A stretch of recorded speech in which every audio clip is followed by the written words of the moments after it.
Sweat Equity Podcast and Streaming Show, the number one business comedy business podcast in the world. I'm so excited because we got John Huck of the Speaking Highly podcast, and my good buddy who's a stand-up comedian. You can see him on This Is Not Happening on Comedy Central, cc.com or YouTube if you've seen those This Is Not Happening stories. His is really funny about going to Oktoberfest. Number one business comedy podcast in the world, pragmatic entrepreneurial advice with real raw dog talk. I'm your host, Lost Miss, and to my right, your left is Eric Redinger. Some people call me Cool Eric. Still true. And we're 2020's best small, medium enterprise business advisory podcast in the United States from Lux Global Excellence Awards provided by Lux Life Magazine. Boom! Wow. That's how we do it. You can listen to us on Apple Podcasts, iTunes, Spotify. This episode 298 is sponsored by Grasshopper. Try grasshopper.com/sweat. Like Key Sweat gets you $75 off an annual plan. What's Grasshopper, you say? It's a scalable business phone line. You need a vanity phone number for your business? Boom! Grasshopper's right there, jumping all over. Get it? Grasshopper jumping? Try grasshopper.com/sweat.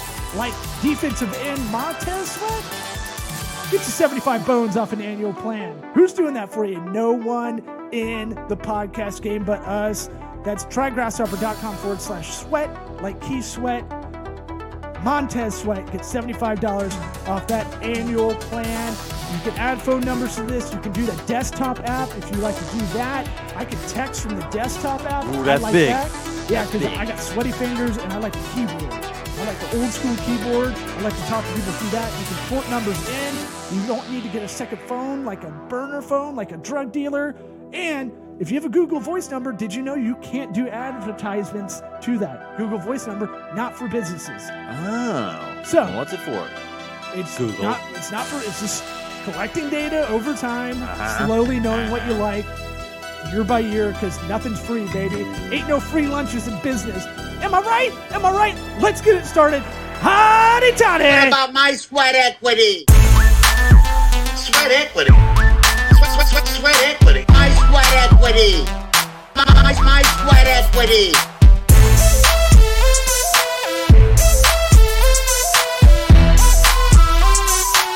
Sweat equity. What about my sweat equity?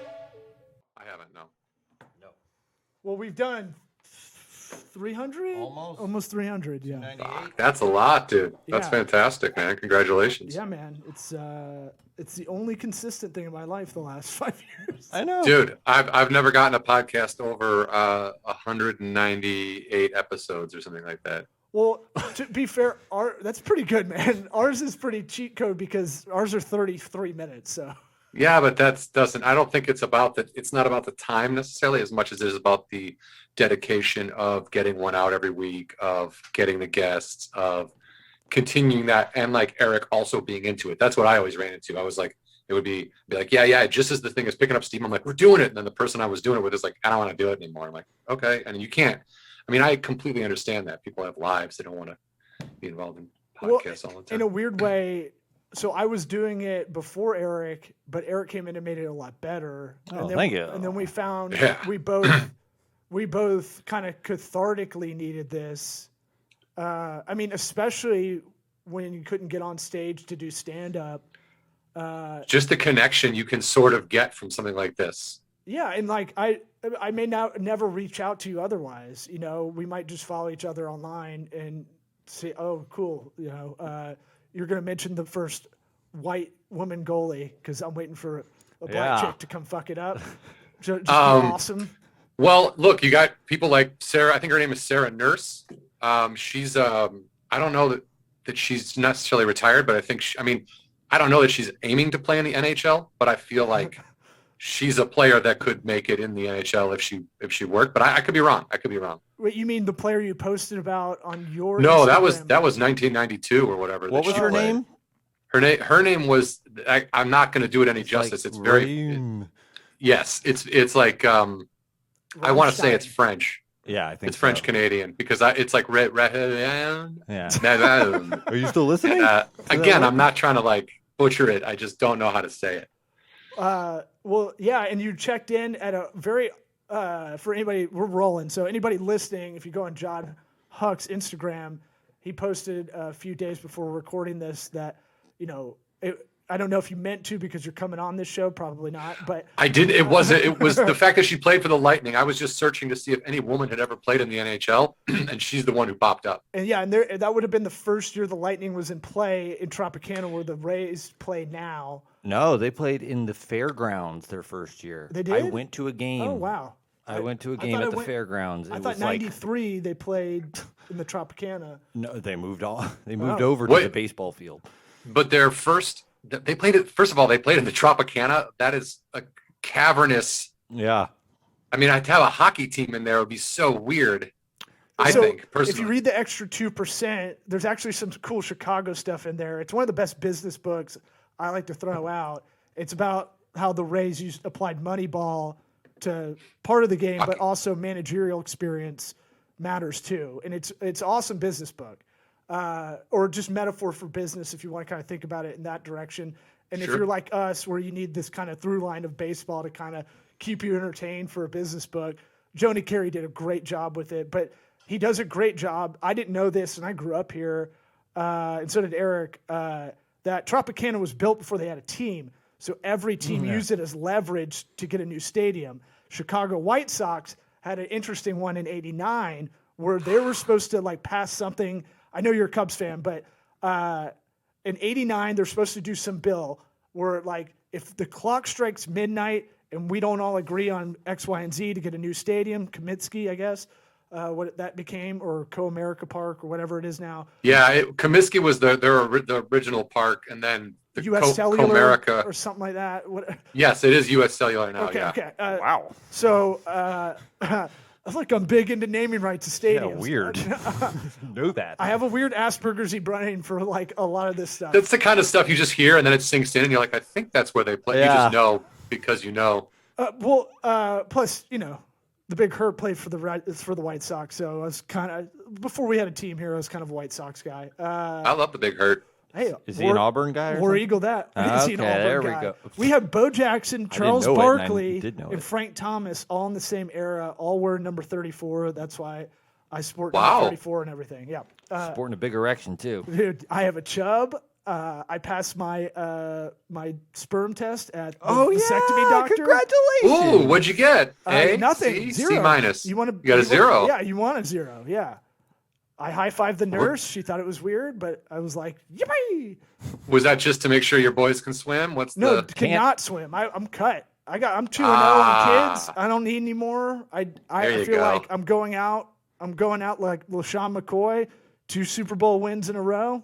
Yeah. Oh, okay. That's a good pull. And I don't need any more kids. I'm good, man.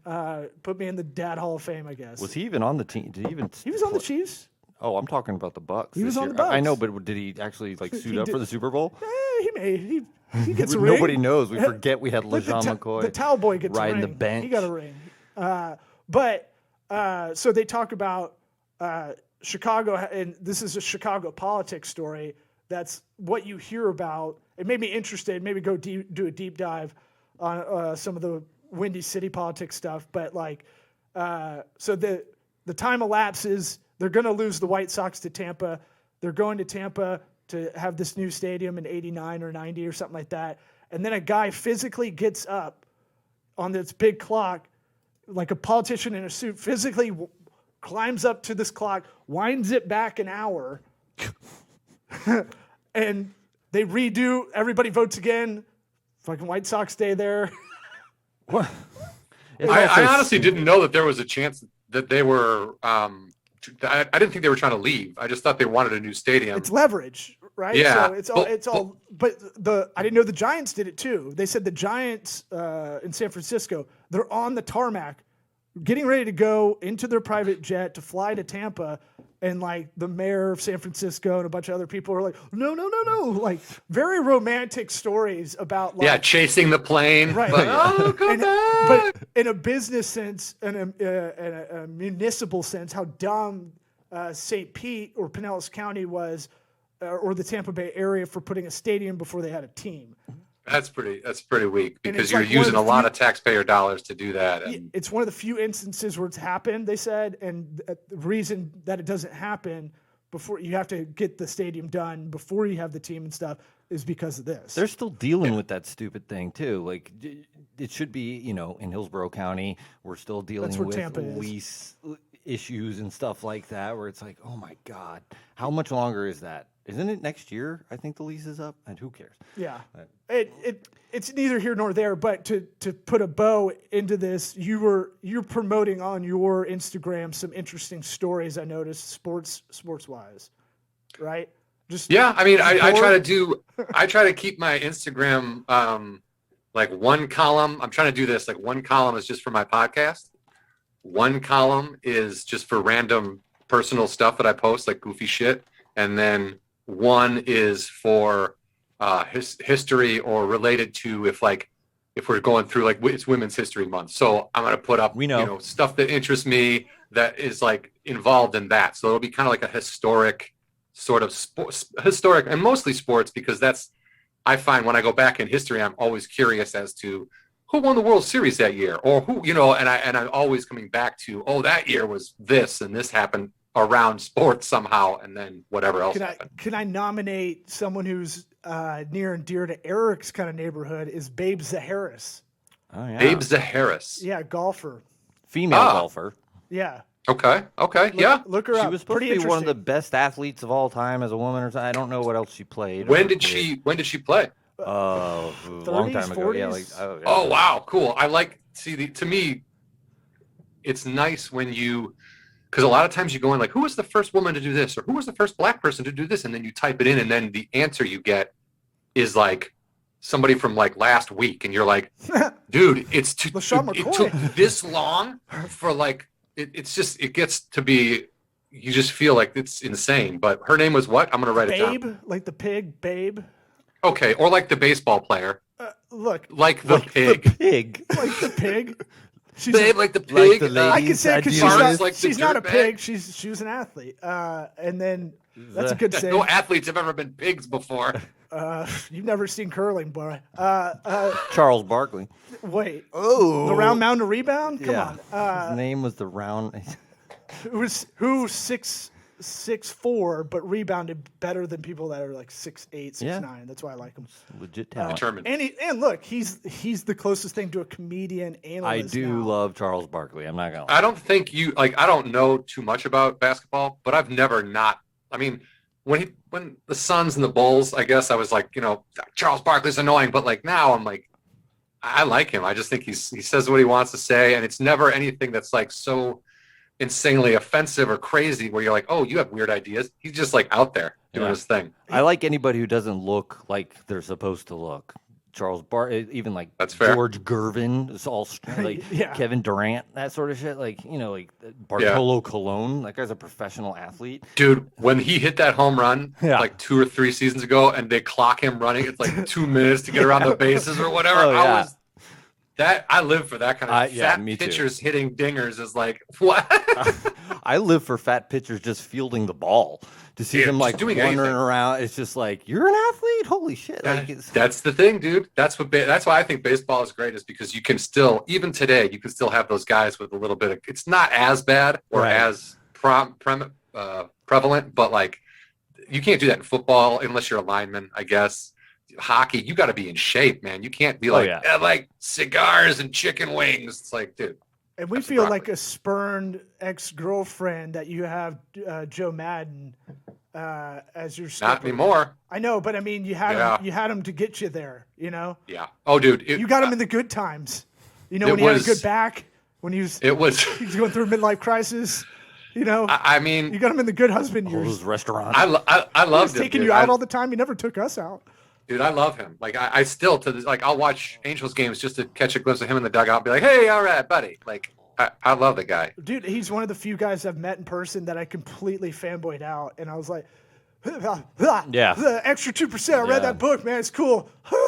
My dad claims to have played baseball against him at some point. I don't know. I guess they grew up in the same area. Hazleton, PA, baby. Yeah, my dad was drafted by the Reds, but nice. chose football and then blew his knee out. Yeah, we're both failures of our dad's. Yeah, I mean, sports his dad played pro football, for Christ's sake. Yeah. Who'd your dad play for? He played for the LA Rams for 5 years and then the Washington Redskins for a year. He was No shit, I didn't know that, man. That's cool. Yeah, if you look up Larry Smith or you look at the 1969 Playboy All-American team, it's a picture with him and OJ and a bunch of other guys.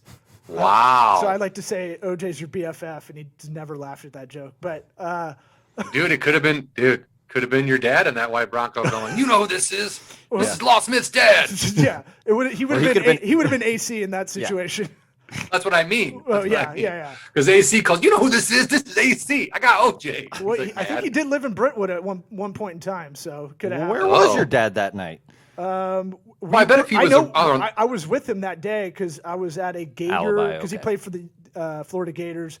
They do a reunion every year. He played like with Spurrier when he was his quarterback when he won the Heisman and stuff. And they do a reunion every year in Crystal River where all the manatees are out here called Silver 60. So all the 60s football players, they meet up once a year. They tell the same stories over and over. Sure, man. Yeah, and Have a couple beers, slap each other on the back. Yeah, and I remember. No, it's awesome. It's awesome to hear the stories because look, it took him. I told you the story, and I bring it up when I get drunk watching the games just to annoy our other friend.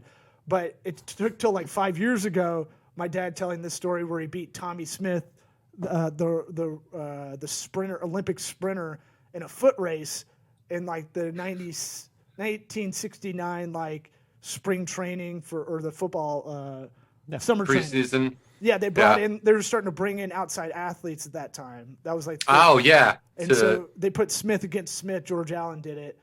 Dick Vermeil, his special teams coach, who he had. Who he had. Yeah, he cried a lot. Who he had Thanksgiving with because he'd have the rookies have Thanksgiving. That's cool. And he had an off-season job, which is the other part. So he went to Tigerland boot camp for one off season. I think he went to school for another. Had another job in the off season back in the day. Wow. Yeah. If you get Cool. now, you're getting this makeup of this frantic, always doing stuff thing I have. Hey. This might Am I be as good wild. as my dad now? No, just you got to keep moving. You got to keep doing Am I stuff. as good as my dad now? Oh no, I'll never be, dude. He's the most like modest. I know. He's like the most modest dude of all time. That's nice to hear though too. Yeah. Well, you put him on stage, he's like, he'll like puke. Oh all yeah, over you his cue cards. destroy him on stage. Yeah, I'll fucking heckle the shit out of him. But here's something gratitude your way because I'm always thankful when you wanted to record your CD or your album about 10 years ago. You asked me to open for you, and that it was always one of those nice things in comedy because Mark Franco at least told me this. I don't know if it was real or not. I'm going to say it was real that you specifically asked for me to open.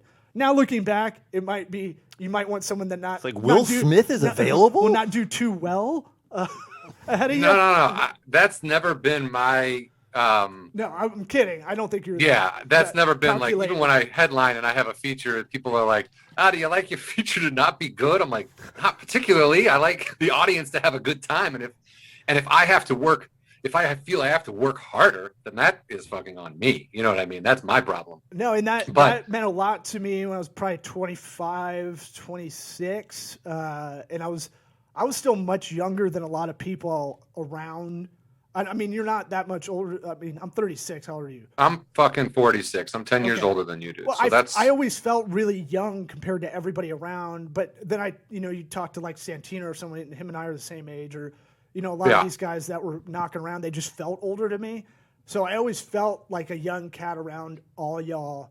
And so it was cool when you're like, let him open for me for the album. Because that's like, you want to be a good leadoff hitter too when you're young in the game. If you can just. Well, you're also on the album now. You know what I mean? Like, the intro is you bringing me up. So it's like, fuck yeah. You're like, ladies and gentlemen, John Huck. So it's you, which isn't why I chose you. I think at the time I had done several shows with you. We were having a good I enjoyed it. Yeah. I didn't want anybody who I had to like, fucking deal with necessarily. It's like, please do your time. Then bring up Brian. Then bring up, you know what I mean? It was like Christian a regular Harloff doing show. his Justin Timberlake bit.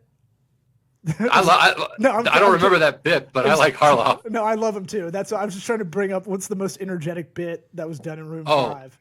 I mean, have you ever seen? I think some of the most the most intense energy I've seen on stage, besides like Brody Stevens and his like, you know what I mean? Like real kind of like. Talk about Asperger's baseball memory. In it. Jesus Christ, dude. I saw him in 2004 in the Melrose Improv when I was in college, just thinking about moving to LA, visiting Brendan T. Gleason out there.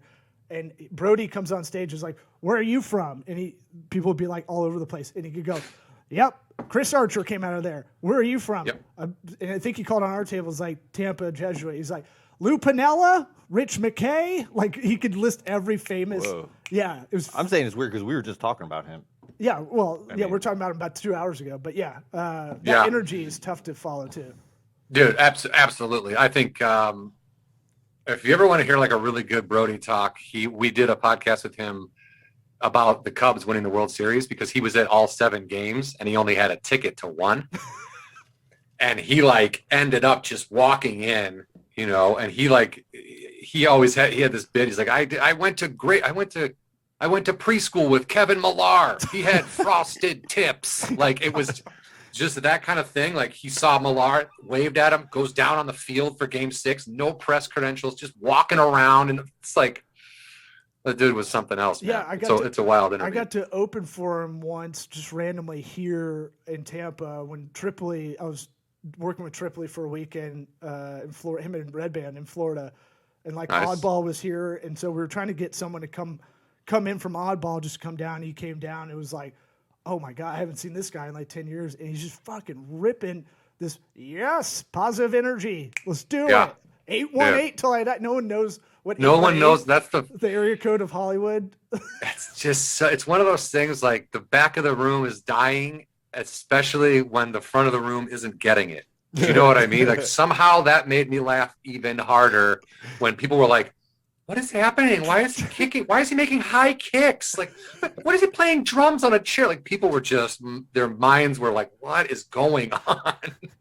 I loved it. I was listening to Speaking Highly now on iTunes, Apple Podcasts. Nice plug. Weave that in there on Spotify and all that too.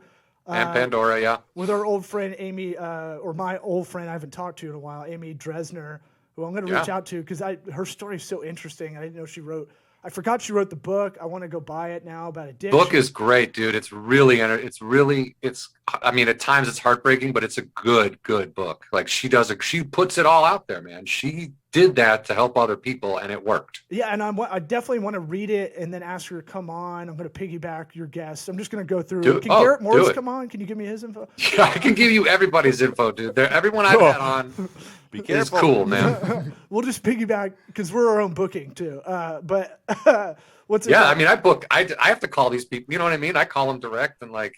Yeah, I know. But sometimes I guess I would put you in that category. You could have someone booking for you. You couldn't. I don't know. I'll lean towards. I would rather like. I want to reach out to people. Like, here's what I like about the podcast I'm doing now. Like, it's a positive podcast. It's basically about anything I like that I think is cool or neat or inspiring or entertaining. And when you hit people up and you say, that's what my show is about, and I want you as a guest because I think you're those things, most people aren't like, how dare you call me inspiring, positive, and entertaining? I fuck you and your podcast. It's like never like that. It's most people get back to me like, oh, wow, thank you. That's great. I would love to do that. Yeah. And Garrett, though, I've known Garrett for a while. He didn't even know what the podcast was. He agreed to do it. He didn't know. He thought y'all were just talking. Dude, he goes, what's this show called? I go, it's called Speaking Highly. And he goes, oh, and then he lights up a joint. I'm like, no, you don't have to. It's not about. And he goes, whatever. And I'm like, okay, fine. Garrett Morris. One of the first cast members of SNL. I mean, that, right? Yeah, dude. Yeah. He was, I mean, his stories, that dude goes. Yeah, remember he used to be the guy that would be, they'd put like a little circle. He'd be yelling. I forget the bit. Well, it's news for the hard of hearing. Yeah. And he was the last person cast. But he was in the first original Not Ready for Primetime Players cast. So wow. Yeah, he has. Yeah. He had a club out there, right, in downtown LA. Or That's throwing the word around loosely. I don't know. Club. Oh I man, haven't been to LA since Auburn lost to FSU in the national championship, so it's been a while. I don't know when that was. When was that? Come on, it's 2014, early 2014 for the 2013 season. But yeah. Well, I mean, it was down there. It was like a roving. We called it the roaming comedy club because you like one day it would be in this one restaurant, and then the next week your show would be in a dilapidated, like it looked like they were squatting in a burnt out coffee shop for a second. It was like always. You were ahead of your time with it. Yeah, That's right. how it is now. Are you getting up on stage? So that's why it's good to reach out for our podcast in the same kind of approach, because look, we talk about, we just want to be vessels of people who are smarter than us, vessels of good information. And look, everybody's entrepreneurial in some direction or another. Sometimes you're in a corporate position. We talked about being an intrapreneur where you're stuck in middle management, but you got to be the best person within. That could be easily a comedian working on a sitcom that they're the second banana on or something like that. But I love talking to comedians because we're very grimy in the sense that we'll find stuff that's the kind of latest technology or latest wave a lot of the time for self-interest, but because your own career, which isn't a bad thing. It sounds like I'm being kind of pejorative, but I think you're always having to constantly evolve and calibrate yourself. And when I was listening to you with that interview with Amy, you talked about rolling back from the booze. And I knew you as a booze party guy like I was, but not to the point where it seemed detrimental. I could tell you weren't something that, you could party hard. You might go on a string of that. You're going to feel like shit probably, but it didn't feel like you're boozy, alcoholic-y boozy. And I was listening to that. You said you pulled back. Is that for a little bit of your own self-calibration to like focus on work? It was a couple of different things. I had gone to a concert and I kind of blacked out, and I was like, dude, what am I doing? I'm 40 in my 40s. Like, why do I paid money for that show and I don't remember it. I have to go look up the set list online. Like, it was just, I was really. I paid money for an ABBA cover van, and I how did I get? And I don't even what is remember. This? What is this ticket stub? I don't even remember Dancing Queen. This is bullshit. It was, and then my body just didn't. As you get older, you don't bounce. Like in my 20s and my 30s, I could drink all day and go to sleep and wake up and go to work. And now it's like I had to clear my schedule if I had a hangover. It was just not. It was just not fun anymore. It's like how I've quit everything. Like when I didn't want to smoke cigarettes anymore, I just go, I don't want to do this anymore, and I just quit. Like I don't. It's not.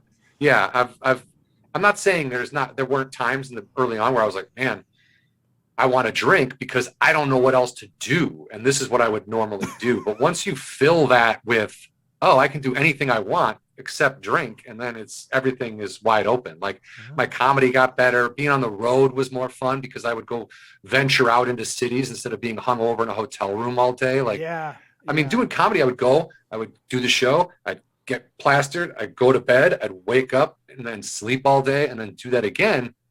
And that sucks. You know what I mean? It's miserable and it's boring. It's not fun, dude. Especially when you can go out, get material, walking around whatever shithole town you're in. And that's not to say I do shit. I'm just saying you can go get material, you can walk around, you can enjoy yourself. You don't have to like.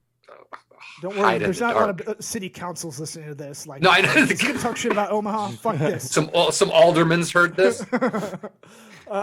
So where are you at with your career? How are you going forward with everything? You've started Speaking Highly. You're probably as we record this, episode 9 or 8 or 9 or something like that. Yeah, 9 is coming out this week. Yeah. I'm always curious how my comedian buddies are. That is your main bread and butter as far as income, right? I mean, I don't know. At least comedy is. For the most part, like I was fortunate. I've gotten some writing gigs here and there, and then I do a lot of producing. Like I used to produce punk. I go back and sort of step it back into that world and do very well. You know what I mean? But yeah, I was starting to make a lot of headway with the comedy. It was like 2020 was going to be the year when I lined up a lot of like headline dates, and I wasn't because I got very fortunate. I hooked up with this guy, Dan Cummins, who took me on the road. Oh. And Dan. And you have the best is- pictures with him on Instagram where you're creeping behind him. Those are the Dude. funniest things to me. Started doing that on a whim because he gets a line of people, and I was just kind of I'm standing there with him, I'm selling my CDs, but I'm like, I'm gonna fuck around here because it's funny.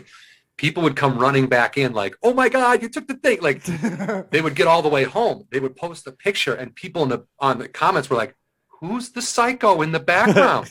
Like no one knew I was the featured comic. Bomb.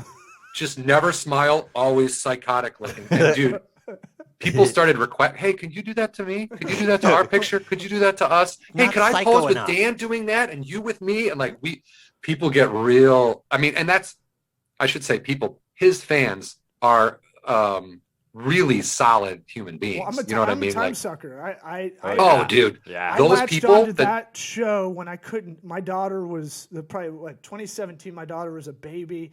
She didn't sleep through the night, and I was like, I have to listen to. She would sleep on my chest most of the nights. Some Can't of those laugh. nights were the only time she would go to sleep if she just slept on me, and I was losing my mind like insomnia wise. And I found time suck through Bert's podcast when he was on there, and I just latched onto that. And then I became like, oh, I'm a total dork for this show. But I love that show. I love the concept because a lot of comedians have the obsessive, I'm going to be obsessed with this one thing for a week and then pretty much not do much more. Yeah, but it goes back to the history. I mean, Yeah. I think it's a man thing, but a lot of guys, it's like Right. I love that. Just and like breaking it Dan down. has said, he's going to be going down those rabbit holes anyway. Right. That's how Right. when there are certain people when they get online, they're like, hey, what about robot dogs? And then they're just like, boom. And then it's a whole 3 days of robot dog videos. You know what I mean? It's like, that's how Dan works anyway. When he gets interested in something, he goes really into it. So the podcast made perfect sense for him. You know what I mean? It was like, and I will say this, when you do something you love, it will succeed. Like he had failed podcasts. He moved out of LA, and then he was like, I'm going to do this thing the way I want to do this thing. And cause that's how I like it. And then of course, he's got 4 podcasts going now. He's basically building a podcast empire in Idaho. In Coeur d'Alene, yeah. Yeah, dude. In a nice house where he's got his kid. I mean, the dude's. It's inspirational for wins. us. I mean, we're out of He Tampa. wins. It's not the hotbed of getting guests in, getting them in person when we get, more studio guests. But it is one of those things. It is like the good will rise to the top if you keep pushing on it. I mean, It's a numbers game, man. We just won a Global Excellence Award Yeah. for Best Small Medium Business Enterprise Podcast in the United States. So, Did you really? yeah. yeah, but we don't know what is the Lux Life Global Excellence Award. yeah, we It's did. good. LuxLife.com. Yeah. They don't have anything for you guys to like an award you can put up and go, look at what we won. We're gonna order our We're gonna own. make our own. It's just like a It'll be wooden right statue here. with like It'll a be buck behind. teeth. It'll be sitting right here. It like, will be obnoxious, and Yeah. you will see it. Yeah. I love it. Yeah, like I won Best of Tampa, Best Management Consultant 2 years in a row, and it's from a company that pretty much makes money off of selling trophies, selling awards. That one wasn't, That's was it? really Yeah. funny. They gave you an award. It Yeah, came it's out a of the trophy back. scam. They It was want the you to discount bin. They want you to buy this trophy for $250. Look, and part of my ego's like, fuck it. No, all these People awards. see that in my That office. trophy. No, the thing, the Lux Life, what they do is they give out the awards and they say, listen, you don't have to pay for anything, but if you want to, we will, pimp you out hardcore. We'll put you in the magazine if you want to pay for it and all that stuff. We still won the award, didn't pay him a dime, but we could have really parlayed it if we wanted to spend some money on it and put it out there. That's the same thing as the trophy scam. But what a It is weird. I mean, it's a trophy I don't scam. understand. Like, you won, give us money, and we'll put you in the magazine. Yeah. It's a sneak. We're on their website. And, Okay. And it's up there to see, but Yeah. Yeah. we could have paid to have it much more publicized. Here's why it works, because I think of a bigger marketing department in that realm, because we've been in those worlds, and it's like, oh, well, I'm gonna justify my career here at this job because we wanted a podcast here, so I'm gonna pay for us to get in their magazine because they scratch my back. I'm gonna kind of scratch theirs, and we got to spend our ads spend money by the end of whatever the budget time is, usually the end of the year. So they'll put it in there. and they'll throw it back at them so they can win it the next year. It justifies your job there as a CMO or marketing director or something. Yeah, man. Yeah. I mean, we get hit up. I get hit up. I don't know if you get hit up as much as I do, just because I'm a LinkedIn whore, but I get hit up all the time to go on people's podcasts because they want. It's a lead generation thing for their business. Yeah, because you're in the marketing, more in the marketing than I am. Right, but I'm saying but just LinkedIn wise, it's the only reason they're getting my info. And I just say yes to all of them because it's like, what is 20 minutes? And little do they know you call them out right at the end. And you're like, oh, how's this lead gen thing going for you guys? Yeah. Sweet the podcast. The comic in me can't not say something cutting, right? And that's the thread we're trying to go down is maybe there is a route in this kind of businessy. There's not really a business comedy podcast. We like to say we're the number one because there isn't one. But why'd you have to say that? Nobody knows. Huck was thinking it, but I'm saying. I was writing down research other business comedy podcasts. But I'm saying one result on Google. I like your approach with your podcast of positivity because in a world full of negative kind of talking in the comedy kind of perspective, let's put it under the comedy umbrella, right? There's not a lot of things that are reaching out in that almost optimistic way, in that positive way. Hey, I think this is great. I think, can you come on and talk about that? And that, we talk a lot about fake it till you make it is really placebo effect can help, or motivation is temporary, but it can help, Yeah, I mean, if you like what you're doing, just keep going. And when I found the idea of that podcast just thinking about doing another podcast. It wasn't like something I'd been ruminating on. I was like, I only want to talk about what I like, and what I like ranges from, camping to marine biology to Saturday Night Live to my so-called life to whatever I fucking want to talk about. You know what I mean? And being able to find guests along those lines. And we focus on, I've never wanted to focus on, I think my first podcast, I probably did it when I would drink while I would do it. So sometimes we would bash things like, fuck that, that's stupid, but I never really want to do that because I heard a saying from Dean Del Rey, which is pretty much what I put. It's like, we say on my podcast, celebrate what's great. He said, promote what's great, but I took it to celebrate what's great, not what you hate. Like, there's no reason. There's a bunch of shit I don't like. There's a lot of people I don't like. There's a lot of things I don't like. Why talk about those things? Why talk about those people when I could shine light on things I do like, things I do give a shit about? And then my comedy has sort of evolved in that sense too. Like, it's not as negative anymore. It's still goofy and I'm still the butt of most of the jokes, but it's got a little bit more of a message at the end. Yeah, you're reminding me of something I used to tell myself instead of doing a setup. I hate this. I would always spin it until I love, even if I hated what I was talking about. I love when I see that Buick with all the stuffed animals in the back. It's from a different state, and they're driving slow in the left lane. I got to get around because I really love to see their fucking face. Yeah, I want to see because they're so goddamn terrible. Oh, I love this. And for some reason, and almost faking, even if I'm in a bad mood before you go on stage, even faking a little bit of a smile, for me worked because I have resting bitch face. Like my daughter, I'm potty training her, and she literally tells me, "Dad, smile," and I'm like, that's what men are supposed to say to women out in public. No, but no, you should smile more. She thinks I'm thinking about stuff, and she thinks I'm being a dick. And she's 3, and she just doesn't know. Like that is your. But she can read your face, and your face looks mean. Right. Oh yeah. And so, I wish it looked like I don't. Yeah. It's for me. I'm the same way though. Furrowed brow. Yeah. Sometimes if I'm dehydrated, the vein in the forehead because I got the big noggin that's protruding out. We really kind of gab like gals. I have more questions for you, but we kind of keep these to around 34, 35 minutes. We do want to ask you one question we ask everybody that comes on. What advice would you give your 13-year-old self? Because this podcast, if it's anything, it's to give really pragmatic advice or, hand any pragmatic advice down. We found that this question's at least a setup to a silly answer if you want to do one. But no, you time travel, you get a young redheaded. John Huck, you were more redheaded, right? Yeah. I was strawberry blonde, but yeah, I saw some it old was pictures. I was redder. like, whoa. When I was 13, my beard was more red. Okay, your beard. Yeah. Well, that's the Midwestern toughness. So you can grab him by his Oshkosh Bagosh overall lapels that I imagine he's in. No shirt. Sure. And you can tell him something. Yeah, no shirt for sure. And tell him one thing. What would you tell him?